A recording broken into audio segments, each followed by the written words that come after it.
அழிவை கொடுக்கக்கூடிய உணவை உட்கொள்கிறார்கள்.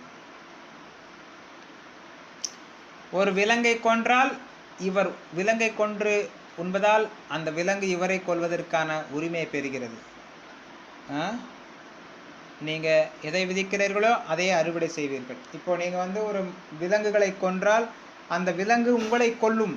இது ஒரு சக்கரத்தை போல சுழன்று கொண்டே இருக்கும். தமோ குணத்தில் நாம் செயல்படுகிறோம்.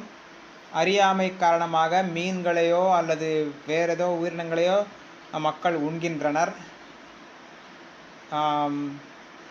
இதனால் விதவிதமான யோனிகளை நாம் பிறவி எடுக்கிறோம். விதவிதமான தாயின் கர்ப்பத்தில் நாம் அனைவரும் பிறவி எடுக்கிறோம். 84 லட்சம் வகையான ஜீவராசிகளை நாம் பிறவி எடுக்கிறோம்.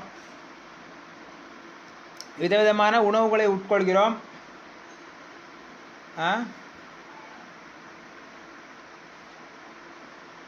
சத்துவ குணத்தில் சில நேரம் சத்துவ குணத்தில் செயல்படுகிறோம், சில நேரத்தில்